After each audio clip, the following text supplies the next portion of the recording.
하나, 둘, 셋, 하나, 둘, 셋. 안녕하십니까. 사마열혈입니다.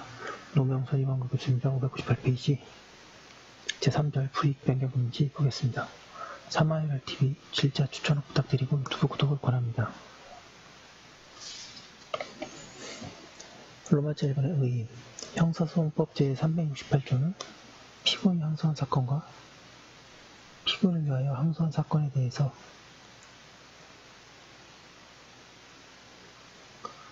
원심 판결의 형보다 중한형을 선고하지 못한다고 하여 불이익 변경 금지 원칙에 대하여 천명하고 있다. 이는 396조 제2항의 규정에 의하여 상고심에서 제457조의 2항의 약식명령에 대한 정식재판 청구에 대해서 정의되고 있다.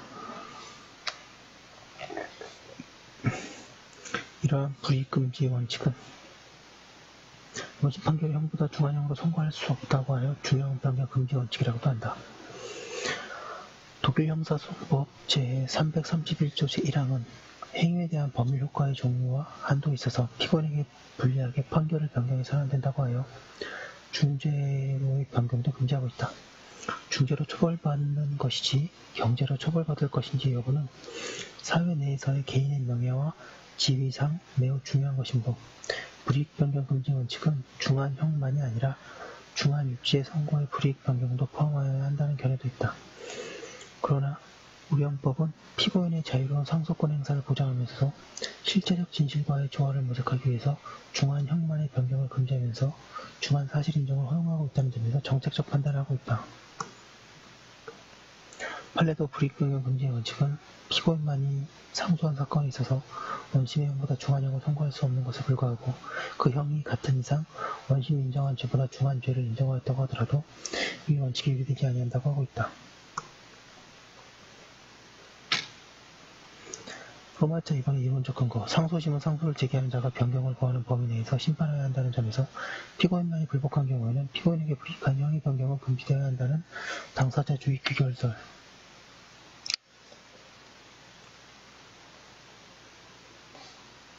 피고인만이 상소한 경우 피고인이 이익이 되는 한도에서 상대적으로 확정되기 때문이라는 상대적 확정역설 상소심이 상소자에게 부채가 아닌 불이익을 고하는 것은 상소제도 목적에 반한다는 상소제도 목적설 헌법상 적법절차 원칙의 구체적 표현이라는 적법절차설 피고인의 자유로운 상소권을 보장하기 위한 정책적 고려라는 이유의 정책적 이유설 등이 있다.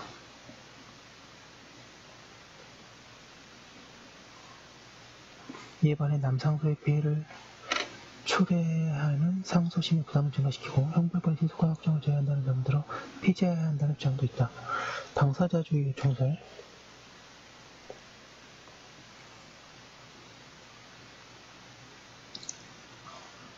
대해서는 직권유의적 요소를 가미하고 있는 형법상 충분히 설명하기 어렵고 상대적 확정역설은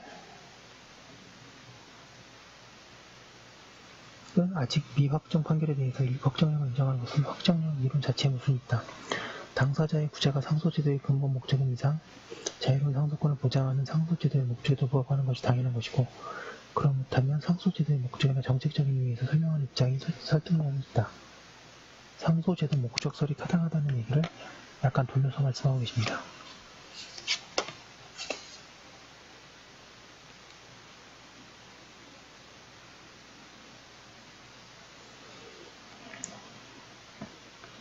로마자 3번의 적용 범위 1번의 피고인, 검사가 피고인의 이익을 위해 상소한 경우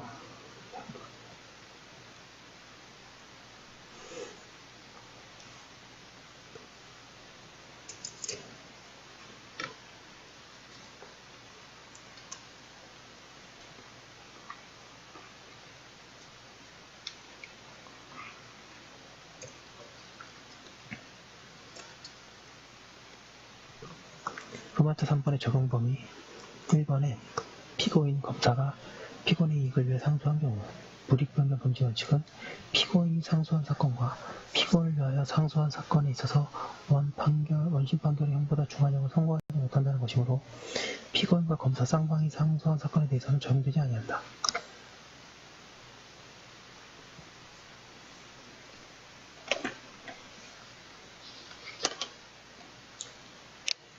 이거 매우 중요한 내용이고요.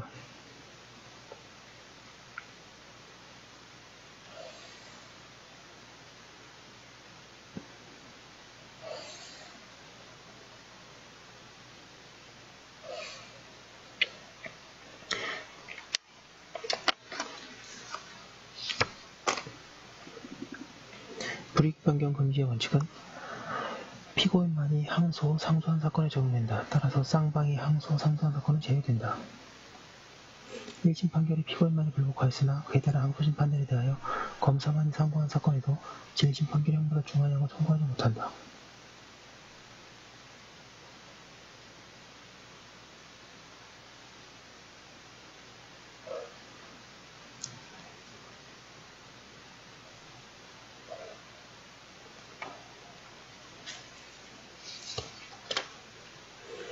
동그라미 2번에 판례도 제1심 유죄 판결에 대하여 검사의 항고가 없고 피고인만의 항소가 있는 제2심 유죄 판결에 대하여 검사 상고가 있는 경우에 항소심은 검사의 불복 없는 제1심 판결의 형보다 중하형을 과할 수 없다고 한다. 동그라미 2번에 피고인과 검사 상방이 항소하였으나 검사가 항소유서를 제출하지 않아 항소를 기각해야 하는 경우에는 실질적으로 피고인만이 항소한 경우와 같이 되므로 항소심은 불이익 변경 금지 원칙에 적용된다. 검사가 피고인을 위한 상소의 경우에 대해서는 먼저 검사의 객관임에 기인하여 600페이지, 여러분 드디어 600페이지를 돌파합니다. 피고인에게 유리한 사실도 조사 제출해야 하므로 피고인의 이익을 위하여 상소할 수 있는데 이는 피고인의 대리권자가 피고인을 위해 상소한 경우는 전혀 차이가 없다는 입장에서 적용된다는 긍정설과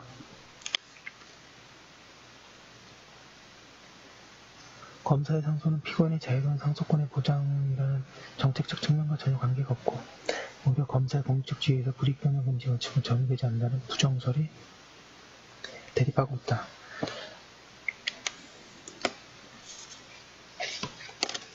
판례는 검사의 항소 문서에 의하면 제1심 판결의 양형이 가벼워서 부당하다는 것이어서 검사의 항소가 피고인의 이익을 위해서 한 것으로 볼 수 있으니 이 사건에서는 형사소송법 제368조의 불이익 변경 금지의 원칙이 적용될 여지가 없다는 취지에 비추어 피고인의 이익을 위한 경우에는 긍정설을 전제로 하고 있다고 평가된다. 판례는 긍정설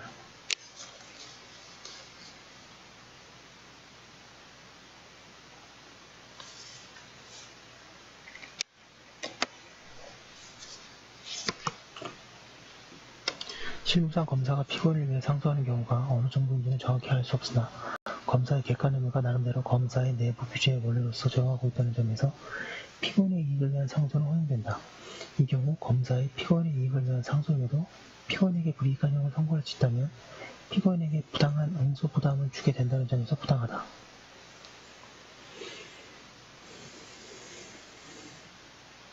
이번에 상소사건, 불이익 변경 금지 원칙은 항소, 상고한 피고 사건에 적용된다. 항소심에서 공소장이 변경되는 경우에도 불이익 변경 원칙이 적용된다. 항소사건의 경우 적용 여부, 항소도 상소 일정이므로 불이익 변경 금지 원칙의 존재 이유에 비추어 넓게 인정된다는 긍정설.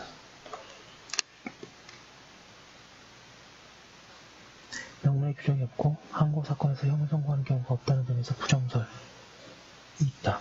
집행유예의 취소나 실효 결정에 대해 항고, 선고유예 실효에 관한 항고 등 예외적으로 형의 선고에 준하는 항고에는 적용되어야 한다는 제한적 긍정설이 있다.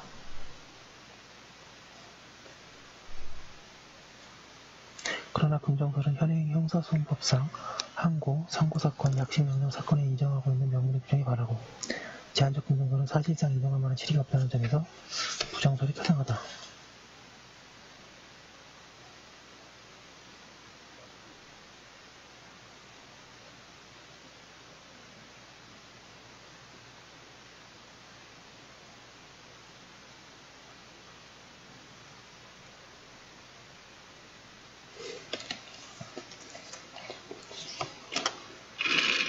(601페이지) 파기환송 또는 파기이송 사건의 경우 환송 또는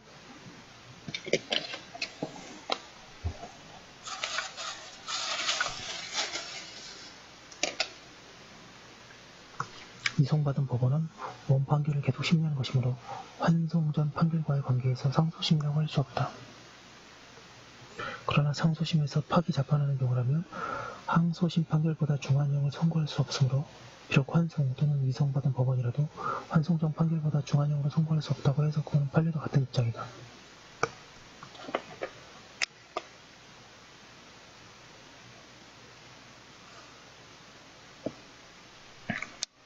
3번의 약식명령에 대한 정식재판 청구 사건. 약식명령 사건에 대한 정식재판 청구 사건은 원래 학설상 대립이 있었고 판례는 부정설 입장이었으나 1995년 형사소송법을 개정을 통해 적용 대상이 되었고 판례도 이에 따르고 있다. 이에 대해서는 영업범인의 상습범 등 포괄적 일지의 경우 형의 불이익 변경 금지라는 담보하에 무조건 정식재판을 청구하고 영업을 계속하는 사법에 대해서 면죄부를 주는 것이 아닌가 하는 형사 정책적인 문제가 남아있다. 직결심판의 경우에도 특별한 규정이 없는 한 형사소송법을 준용함으로 마찬가지 대상이 된다.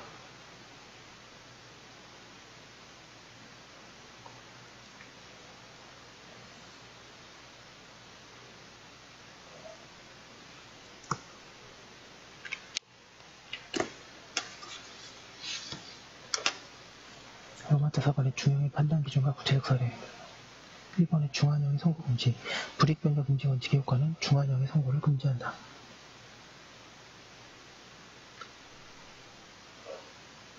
보안처분에 대해서는 명문의 규정을 두고 있지 않지만 사실상 형벌과 유사한 성질을 가지고 있으므로 불이익 변경 금지의 대상이 된다. 이결구급 일수의 산입이나 추징에 대해서도 형에 준하여 평가해야 한다. 환영 유치의 경우에는 실질적으로 불이익하다고 평가할 수 있음에도 판례는 적용되지 않는다고 한다. 소송 비용의 판례는 꼭 표시를 해야 되죠.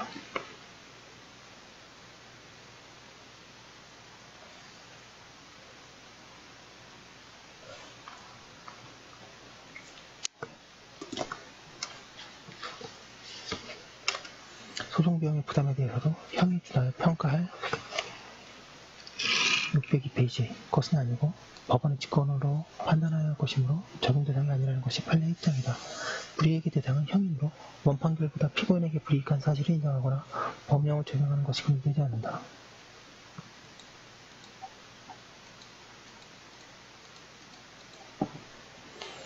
부가 같이 세법 위반 사건에서 제1심보다 주류 판별하기 많이 인정하고 단순 일지의 무고죄정 일부 문서의 위조 부분에 대한 유죄를 선고하는 것도 가능하다.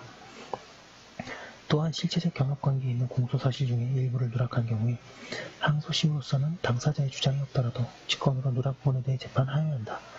이 경우에도 피고인만이 항소한 경우라면 제1심보다 중한형을 선고할 수는 없다. 이번에 중한형의 판단 기준. 원심의 판결보다 중한형의 선고를 금지하므로 여기서 말하는 경중의 판단을 어떻게 할 것인가에 대해서 학설은 대립한다. 주문을 전체적으로 보지 않고 개별적 형식적으로 고찰하여 그 형의 경중을 판단해야 한다는 형식설과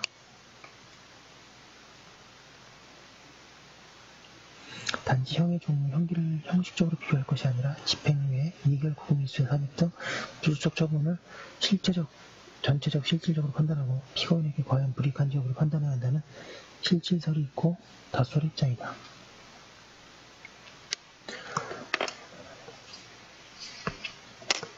판례도 선고된 형이 피고인에게 불이익하게 변경되었는지에 관한 판단은 형법상 형의 경중을 일행의 기준으로 하되 병과형이나 부가형, 집행유예, 미결, 구금, 일수의 통산, 영역제한 유치기간 등 주문 전체를 고려하여 피고인에게 실질적으로 불이익한 것의 여부에 대하여 판단하여야 한다고 하여 실질설의 입장을 취하고 있다. 다만 개별적인 사안에서는 피고인에게 불이익한지 여부에 관하여 일관된 판단이 유지되지 못하고 있다. 3번의 구체적 사례, 양가 1번의 형의 추가. 판례에 의하면 형을 추가하는 경우는 물론 자유형은 감경되더라도 자격정지형이 603페이지 추가되었다면 불이익 변경이라고 한다.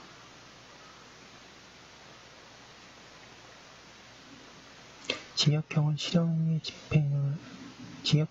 집행유예로 바꾸면서 압수의 몰수를 추가하거나 벌금을 추가하거나 상향하거나 추징금을 상향하는 경우도 금지된다. 다만 추징금이 추가되었다고 하여도 자유형의 집행유예나 선고유예를 벌금의 선고유예로 바꾸고 그중 선고유예에 대한 벌금의 일부를 추징한 경우에는 전체적 실질적으로 볼 때 피고인에 대한 형이 제1심 판결이나 환송적 원심 판결보다 불이익하게 변경되었다고 볼 수는 없는 입장이다.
양가로 이번에 형기 연장.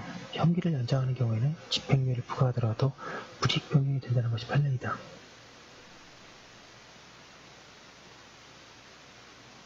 이에 대해서는 집행유예가 실효 또는 취소되는 경우도 고려해야 한다는 점에서 불이익 변경에 해당한다는 학설도 있지만 특별한 사유가 없는 한 당장 석방이 되는 피고인의 이익과 집행유예와 실형이 갖는 사회적 평판 등을 감안하며 피고인에게 실질적으로 유리한 판단이라고 해석된다.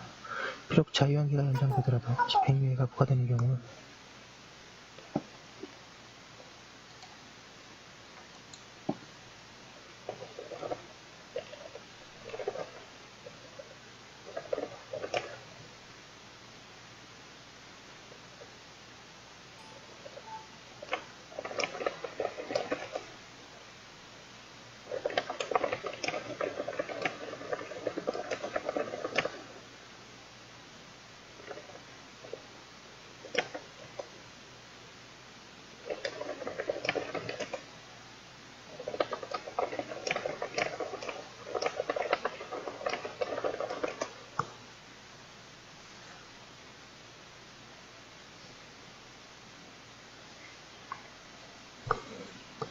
비록 자유형기가 연장되었더라도 집행유예가 부과되는 경우는 피고인에게 이익이 된다고 할 수 있으므로 반대로 집행유예를 배제하는 경우에는 자유형을 줄이더라도 불이익이 된다고 해야 한다.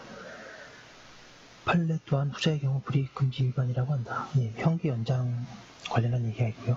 그렇게 정리가 잘 안 될 때는 조문 판례를 명확히 하신 다음에 이렇게 뭐 본인의 의견은 쓰셔도 안 쓰셔도 되는데 소견은 꼭 쓰셔야 되죠. 예. 노역자 임시기간이 늘어나는 경우도 불이익 변경으로 금지된다고 해석된다. 그러나 판례는 위에서 본 바와 같이 동일한 벌금액에 이를 환산금액을 줄여 환영유치기간을 늘리는 경우는 물론 벌금을 줄이고 그 대신 환영유치기간을 늘리는 경우에도 불이익 604페이지 변경금지 원칙에 원하지 않는다고 한다. 양가로 3번의 형기 단축. 형기를 단축하면서 몰수나 추징을 증가시키거나 새로 추가하는 경우에는 불이익 변경이 된다는 입장이 있으나 형기 단축 기간과 몰수 추징 증액의 정도를 보아 피고인에게 실질적으로 불리한지 유리한지 여부를 판단해야 한다. 판례 입장도 같은 취지로 평가된다. 양가로 4번의 형의 종류 간 변경. 형의 종류 간의 변경과 관련하여 무거운 형의 종류로 변경하는 경우는 금지된다. 다만 형기의 변경 없이 금고형을 징역형으로 바꾸어 집행유예를 선고하더라도 불이익 변경 금지 원칙에 위배되지 않는다. 형의 집행유예 판결을 형의 면제 판결로 변경하는 경우는 어떠한가? 집행유예 판결은 소정의 유예기간을 특별한 사유 없이 경고한 때에는 그 형의 선고의 효력이 상실되는데 형의 집행 면제는 형의 집행을 면제하는 데 불과하므로 전자는 후자보다 피고인에게 유리하다고 할 수 있다. 따라서 징역 6월에 1년간 집행유예 제1심 판결의 징역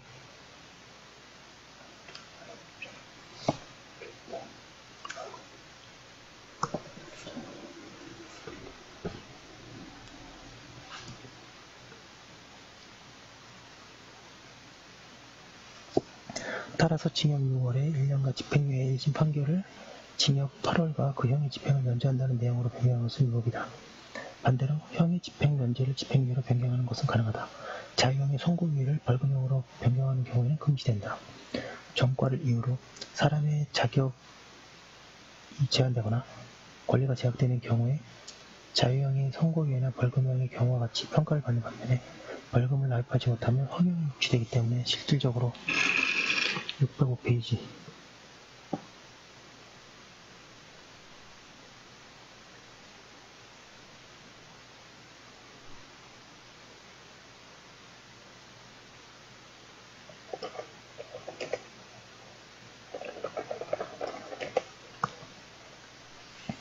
반대로 벌금형의 자유형의 선고유예로 하는 경우에는 불이익 변경이 되지 않는다.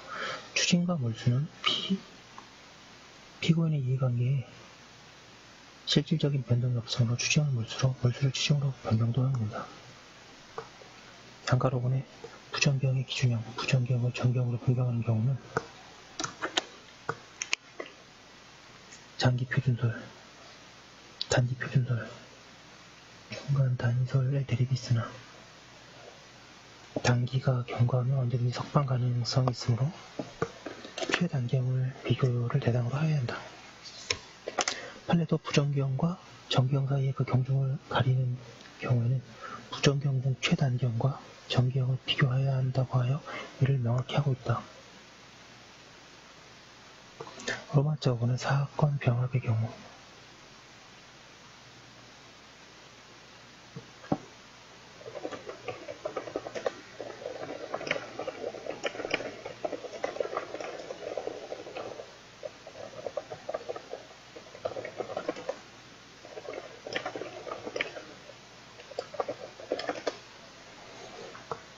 항소심에서 사건이 병합된 경우 불이익 변경 금지 원칙이 적용되는지 여부에 대해서 긍정설과 부정설의 대립이 있다.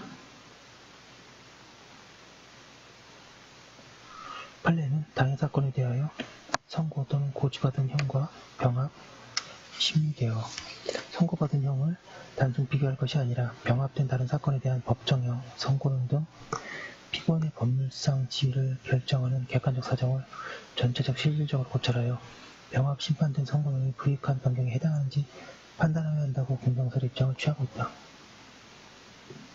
병합된 사건이 무죄인 경우 병합 심리한 결과 다른 사건에 대하여 무죄가 선고됨으로써 당해 사건과 다른 사건이 경합범으로 처단되지 않고 당해 사건에 대해서만 형이 선고된 경우에는 다른 사건에 대한 법정형, 선고형 등 피고인의 법률상 지위를 결정하는 객관적 606페이지 전까지 고려할 필요는 없으므로 원래대로 돌아가 당해 사건에 대하여 고지받은 약식명령의 형과 그 선고받은 형만 전체적으로 비교하여 피고인에게 실질적으로 불이익한 변경이 있었는지 여부를 판단하면 된다. 로마자 6번의 위반의 효과, 불이익 변경 금지 원칙에 반하는 판결 내용은 법률 위반한 경우에 해당하여 상고 이유가 되고 확정 판결의 경우 비상상고의 대상이 된다. 약식명령에 대한 정치재판 청구 사건의 경우에도 항소 이유가 된다고 하고 있습니다. 좀 빠르게 서두른 감이 있는데요. 불이익 변경 금지 원칙은 그 양이 굉장히 많습니다. 그래서 이 내용들을 정리해 주시면 좋고 중간중간 학설 대립이 있으니까 학설 대립은 그냥 이렇다 하지 마시고 뭐에 대한 학설 대립이다 이렇게 암기하시면 좋습니다. 여기까지 한 거 올려두고 다음 거 이어서 하도록 하겠습니다.